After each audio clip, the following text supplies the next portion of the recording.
এই যেন গল্পের সিনেমাকেও হার মানাবে। সালটা ছিল 2017। উত্তরপ্রদেশের গাজীপুরের ঘটনা। অভিযোগ জানাতে আসা এক তরুণীকে বিয়ে করেন তৎকালীন জেলা কালেক্টর সঞ্জয় ক্ষেত্রী।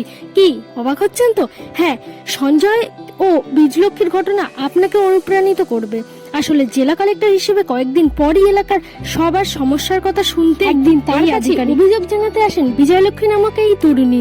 অভিযোগ শোনেন সঞ্জয়, কিন্তু মজার বিষয় হলো এই যে সঞ্জয় ও বিজয়লক্ষ্মী আগে থেকে একে অপরকে চিনতেন। ক্ষেত্রে আদি বাড়ি ছিল রাজস্থানের বারমোর জেলায়। সেখান থেকে অষ্টম শ্রেণী পাশ করেন তিনি। এরপর তিনি জয়পুরে চলে যান এবং বাকি পড়াশোনা ও স্নাতক করেন। পরবর্তীকালে রাজস্থান ইউনিভার্সিটি থেকে এলএলবি করেন সঞ্জয়। তারপর সেখান থেকে শুরু হয় তার ইউপিএসসি যাত্রা।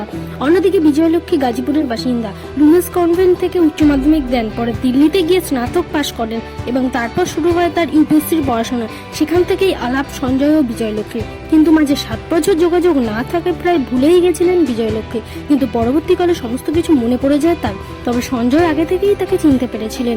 অবশেষে তারা 2017 সালে 19 নভেম্বর গাঁটছড়া বাঁধেন। কেমন লাগলো গল্প?